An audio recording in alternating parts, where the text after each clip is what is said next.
Assalamualaikum warahmatullahi wabarakatuh. Saya Nawalo Bagas dengan NIM 4003061950126. Di sini saya akan melakukan statement-statement untuk menganalisis potensi banjir dan potensi kekeringan di Kabupaten Sukoharjo. Maka dari itu, mari kita masuk mulai langkah pengerjaan. Yang pertama, kita masukkan data. Data pertama yang kita butuhkan adalah data band yang telah dikoreksi dari band 2 sampai band 7 kita masukkan.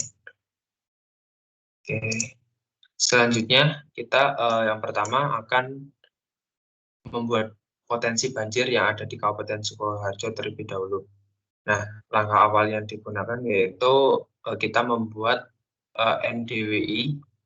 Ya, NDWI itu ada 3, kita membuat dari yang pertama. Dengan langkah-langkah kita masuk ke Spatial Analysis Tool, kemudian kita masuk ke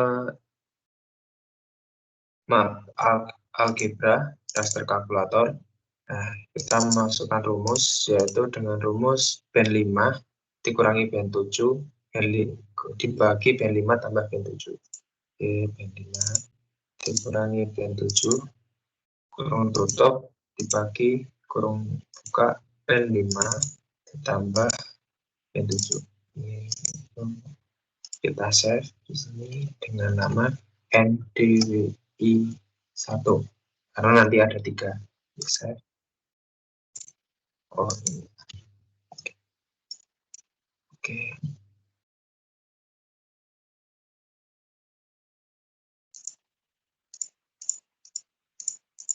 Nah, untuk mengetahui gabungan dari band 5 dan band 7 ini, kita ganti warna yang lebih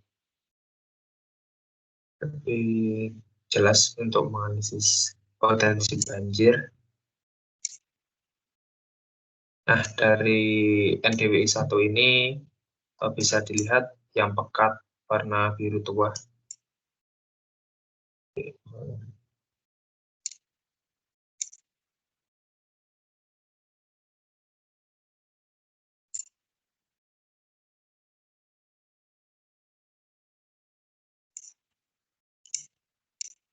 Oke. Selanjutnya kita akan membuat NDWI yang kedua dengan rumus band 3 dikurangi band 5, kemudian band 3 ditambah band 5. Oke, kita masuk ke map algebra, kemudian raster kalkulator. Kita masukkan band 3, kurung buka 2 kali, band 3 dikurangi band 5, kurung tutup dibagi kurung buka, band 3 ditambah dengan band 5. Kemudian outputnya kita namai NDWI yang kedua. Save.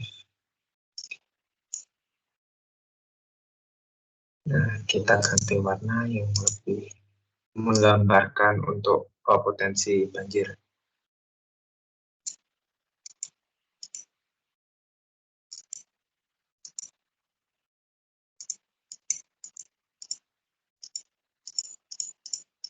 Ini kita menggunakan warna biru.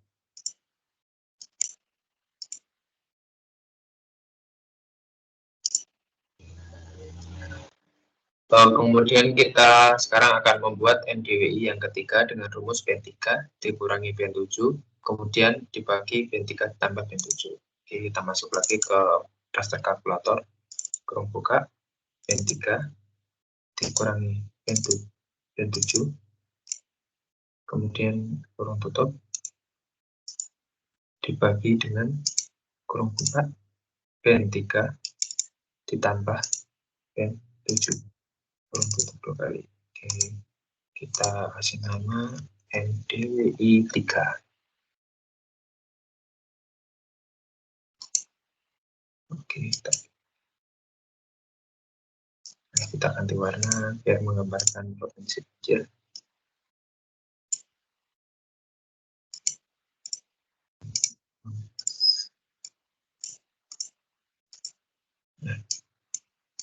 Dari sini yang digunakan adalah yang mempunyai nilai Higgs lebih tinggi di antara NDWI 1, NDWI 2, dan NDWI 3.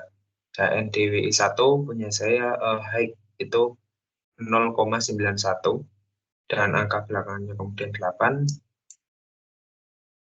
Kemudian NDWI 2 yaitu gabungan band 3 dengan band 5 itu 0,5.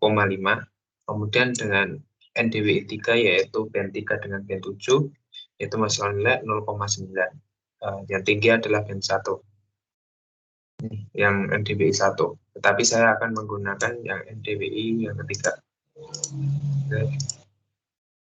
Kemudian langkah selanjutnya kita juga membutuhkan SRTM. Saya akan masukkan SRTM. Ini saya SRTM yang sudah saya potong sesuai dengan Kabupaten Sukoharjo.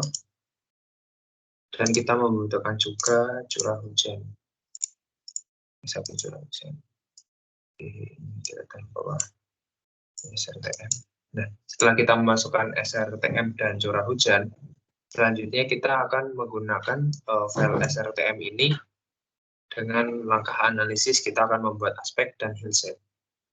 Dengan cara kita masuk ke 3D Analysis Tool, kemudian kita masuk ke raster surface, kita masukkan ke aspek dahulu. Nah, dengan input SRTM, kita save dengan aspek SRTM. Save. Oke, ini tidak usah diganti, metodenya lain, kita tinggal oke. Nah, ini adalah hasil dari aspek SRTM. Ada 10 warna. Kemudian kita selanjutnya fill speed. Nah, kita inputnya adalah SRTM.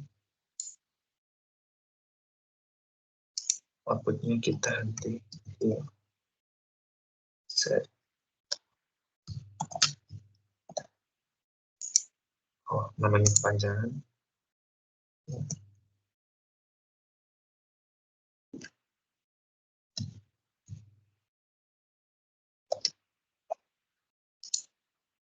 Ya, oke. Yang bawah tidak usah diganti, kita langsung saja tinggal klik OK.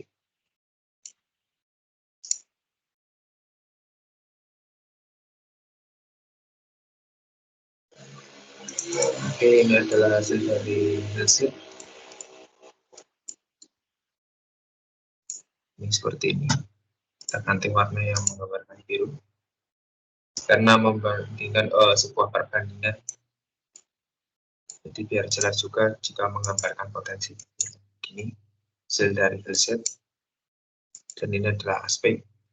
Ya, selanjutnya kita melakukan reclassify kepada file SRTM yang telah di hillset dan aspek tersebut dengan masuk ke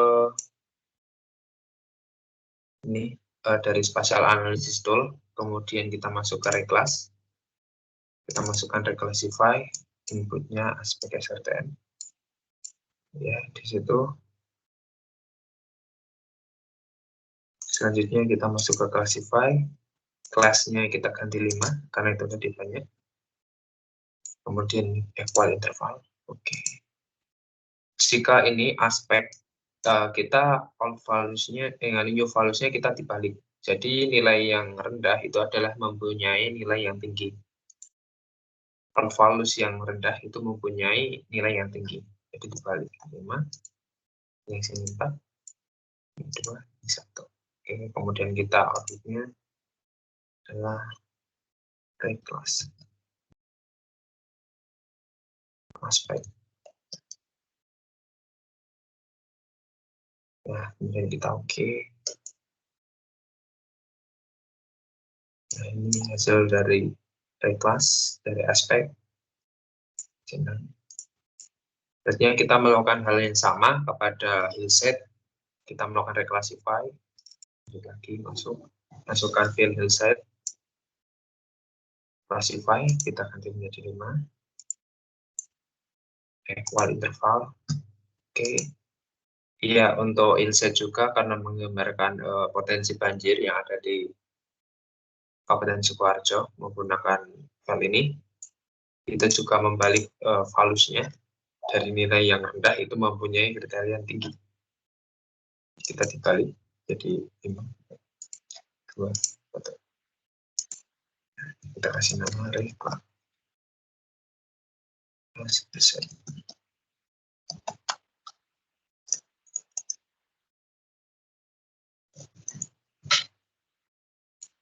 Oh, namanya terlalu panjang.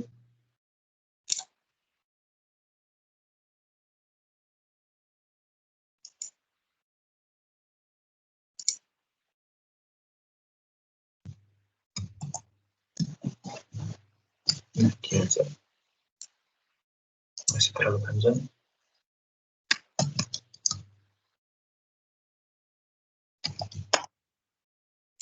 Nah, ini namanya sudah pas. Tidak bisa terlalu panjang ternyata. Dan kita klik OK.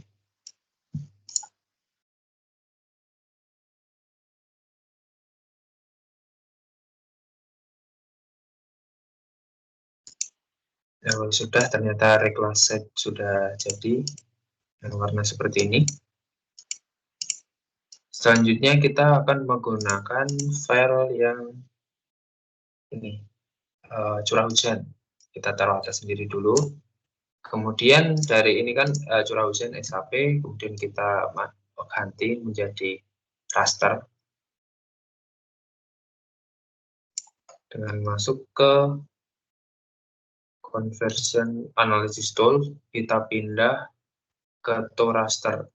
Nah, kita masukkan dari polygon to raster, inputnya curah hujan.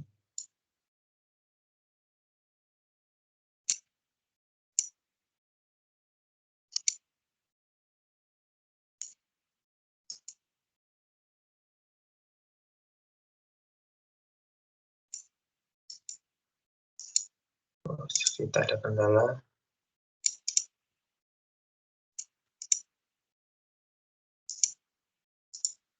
Kita cek dulu sini.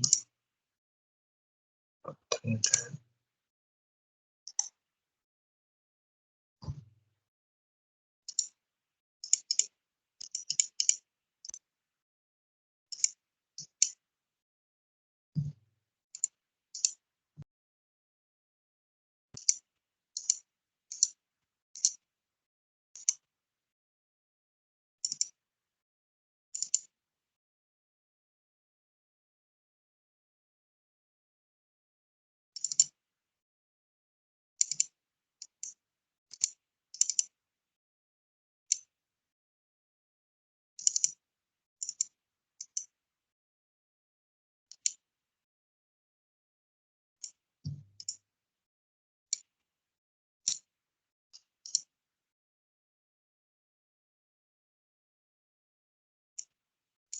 ya, ini kita sudah menampilkan curah hujan, kemudian kita melakukan ini kan curah hujan dari SAP, kita ubah dulu ke raster dengan masuk ke conversion analysis tool, kemudian kita pilih ke to raster, kita masukkan polygon to raster. Kita buka, inputnya adalah curah hujan, value field-nya kita pilih menjadi hujan, kita cek dulu. Iya, curah hujan. Kemudian outputnya outputnya kita nama curah hujan.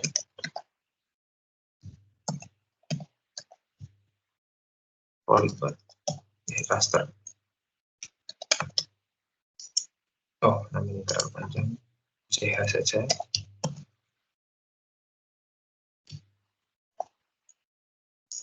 Nah, oke. Ininya value field-nya diganti jadi curah hujan. Biar menggambarkan open atribut tabelnya tadi. Menyesuaikan, kemudian kita oke. Nah, kita mendapatkan hasil dari curah hujan. Di Kabupaten Sukoharjo sendiri ada 2 yang curah hujannya, klasifikasinya yaitu antara 1750 sampai 2250 dan 1500 sampai 1750. Nah, dari raster curah hujan ini kita masuk ke reclassify, kita reclassify curah hujan. Ini classify karena ini curah hujan kita hanya ada 2 di Kabupaten Sidoarjo, biarkan kelasnya 2. Nanti interval. Oke, gini ya. Ini kita outputnya kelas CH.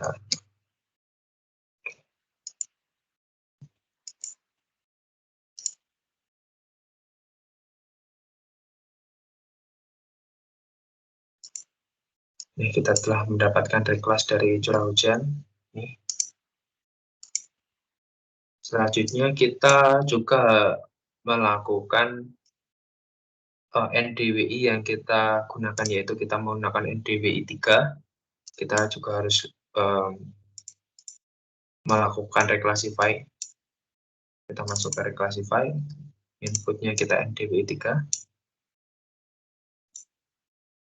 Kemudian classify, kelasnya kita ganti jadi 5. Interval, oke. Ini new values-nya kita tidak usah dibalik. Kita simpan outputnya, reclass NDWI 3. Oke, kemudian kita oke.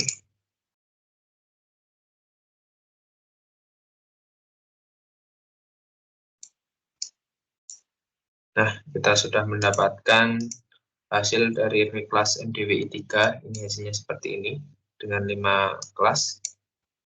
Selanjutnya kita melakukan overlay terhadap file-file yang telah kita reclass tadi, seperti reclass NDWI 3, reclass curah hujan, kemudian reclass aspek, hillside. Nah, begitu kita overlaykan. Kita masuk ke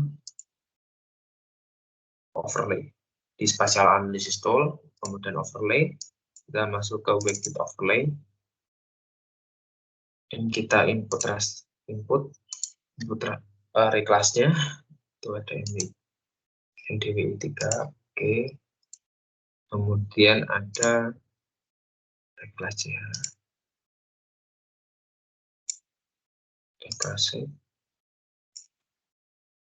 kemudian yang satu lagi reclass aspek.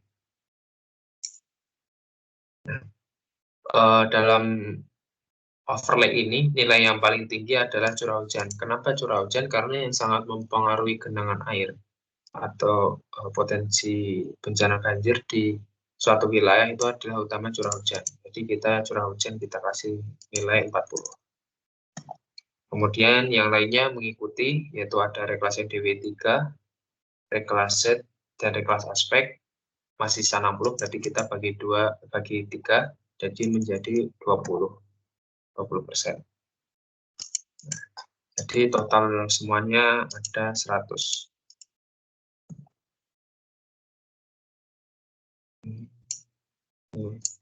Dari reclass NDWI 3 20%, reclass curah hujan itu 40% presentasinya, kemudian reclass set itu 20% dan reclass aspek itu 20%. Nah, kita from dari 1 sampai 5, kemudian outputnya itu potensi banjir. Bisa. Oh, mungkin namanya terlalu panjang.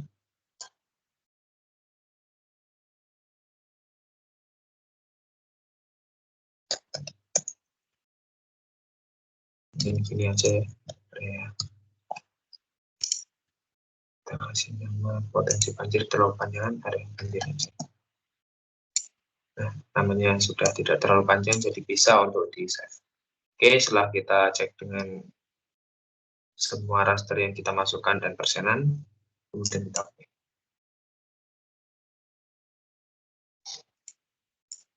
Nah, ini hasil overlay dari reclass tadi. Ada reclass NDWI 3, reclass curah hujan, reclass set, dan reclass aspek. Kemudian kita ganti warna terlebih dahulu. untuk menggambarkan potensi genangan banjir atau area banjir kita menggunakan warna hijau.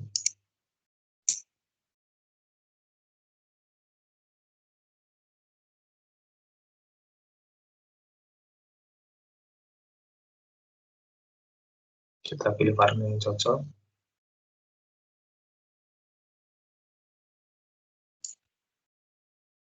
Kiranya agak warna-warni biar kita melihat perbedaan.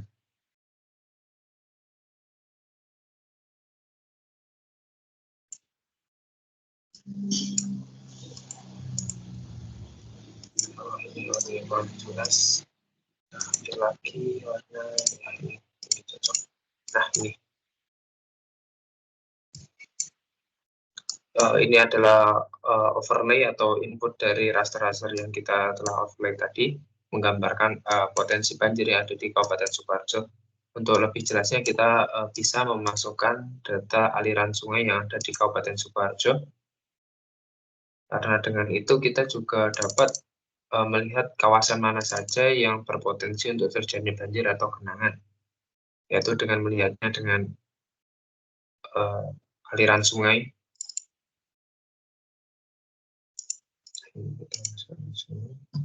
Ini kita ganti warna dulu, atau kita perbesar.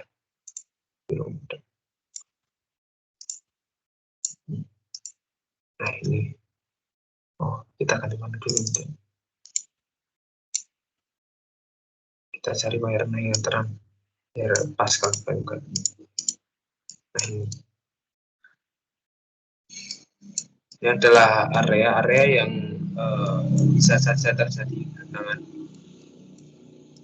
Ini dari area yang warnanya merah itu masuk ke kategori 1, kemudian warna yang nomor 2 yaitu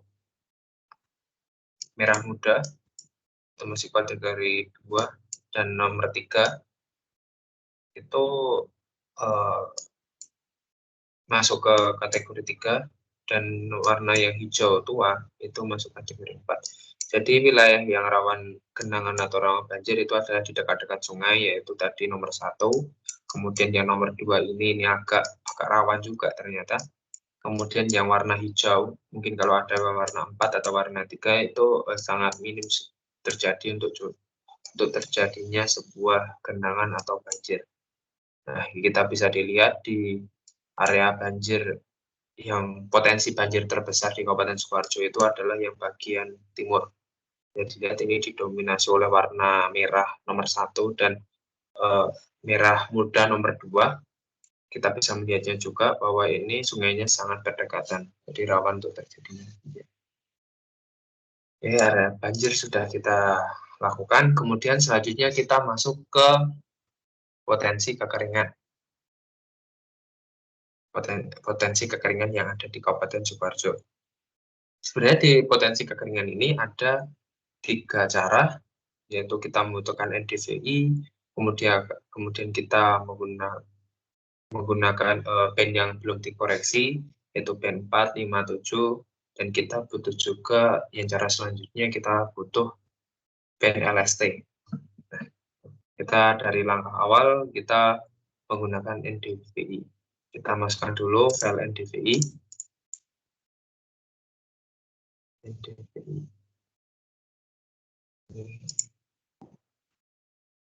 Oh iya, saya lupa kita tadi masukkan iya, kita coba kita sendiri.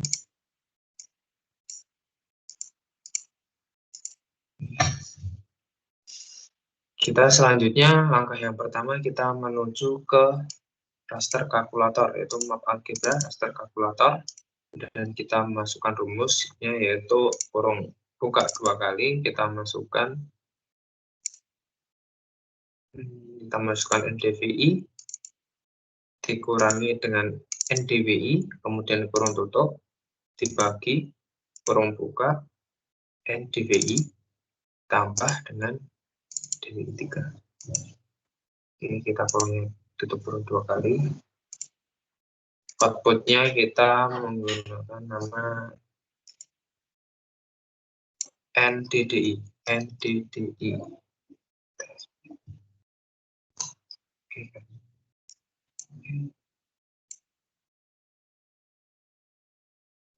Nah, ini kita sudah mendapatkan hasil yang pertama, yaitu penggabungan antara NDVI dengan NDWI yang ketiga tadi. Kita ganti warna biar lebih jelas. Yang menggambarkan kekeringan itu adalah warna yang basicnya dengan coklat. Nah, mungkin begini. Oh, atau terlalu pekat ya warna coklatnya. Nah, kita bisa ditunjukkan bahwa NDD ini area kekeringan, potensi kekeringan di Kabupaten Sukoharjo menunjukkan cara pertama yaitu dominan dengan warna coklat muda, yang kemungkinan itu adalah potensi tinggi untuk terjadinya kekeringan. Bisa dilihat height-nya kita sampai 3.557. Oke. Selanjutnya kita memasuki cara kedua, yaitu kita membutuhkan band 457 yang belum dikoreksi geometri. Nah, selanjutnya kita masukkan filenya, yaitu tadi ada band band 457. Oke, kita tambahkan. Kita mungkin uncenang karena sudah tidak dipakai. Kemudian kita masukkan rumus di map algebra raster kalkulator, kurung buka 2 kali. Kemudian kita masukkan band 5 rumusnya, di band 5 dikurangi band 4, kemudian kurung tutup dikurangi dengan band 5 dikurangi band 7. Band 5, oh iya, dikasih kurung buka terlebih dahulu. Band 5 dikurangi dengan band 7. Oke. Kemudian kita kurung tutup 2 kali. Kita outputnya adalah NDDI. Kita punya DDI. Nah, kita save. Oke.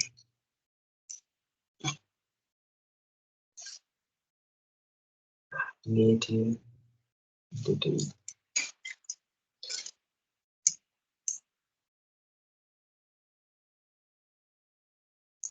Nah, sudah DDI. Kita mungkin ganti warna terlebih dahulu yang menggambarkan kekeringan. Ini dengan cara kedua, kita dapat melihat height-nya sampai 24.000. Tapi ada yang low juga, yang potensi terjadi kekeringannya itu rendah. Kemudian selanjutnya kita akan memasukkan cara yang ketiga, yaitu kita juga membutuhkan data LST. Kita masukkan data LST. Oke, kita cetak dulu yang ini. Selanjutnya kita masuk ke raster kalkulator. Kita memasukkan rumus LST.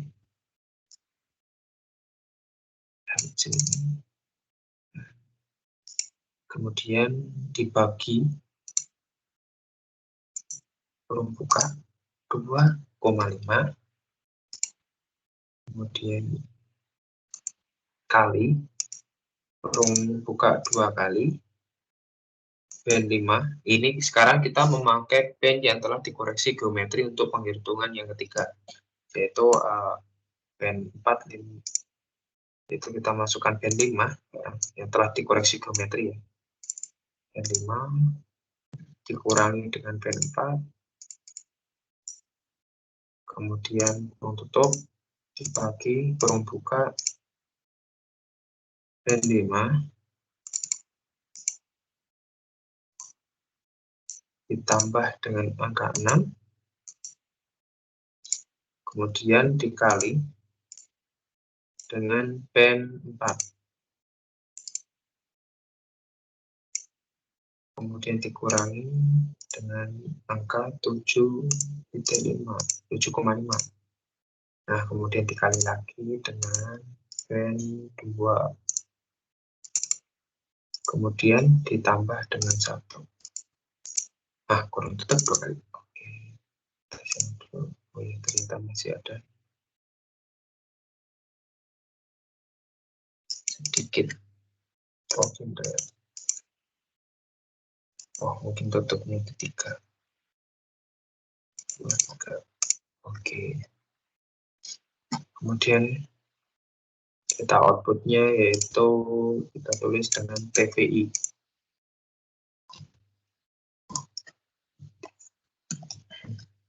Sudah. Oke.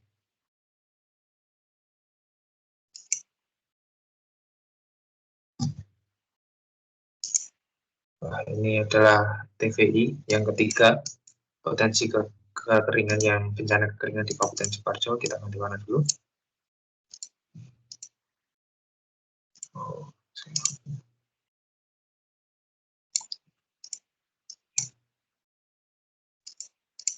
Kita lihat dulu tadi ada kita membuat DDI dan NDDI.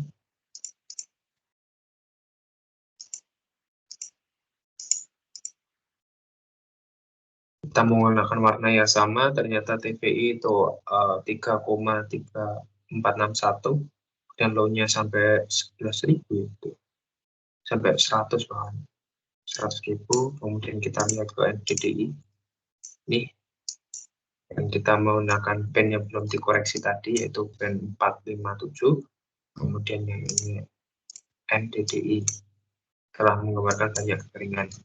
Sebenarnya untuk kekeringan ini para pakar-pakar menurut berbagai jurnal itu kebanyakan menggunakan yang TVI ini atau rumus yang ketiga tadi. Namun tidak berhenti hanya di situ, itu juga harus melakukan perhitungan rata-rata lagi. Jadi tidak mentahan seperti ini, tapi masih diolah untuk menggambarkan keadaan sebenarnya.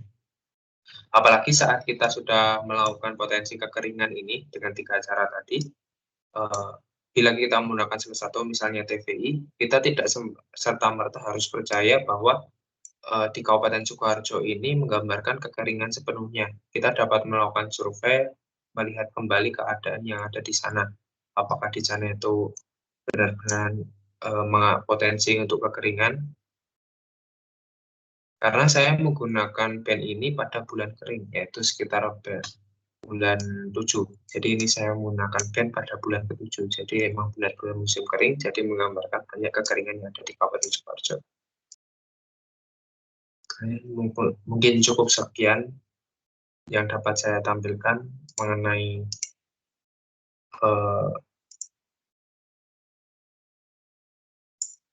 analisis ini, yaitu analisis potensi bencana banjir dan kekeringan di Kabupaten Sukoharjo.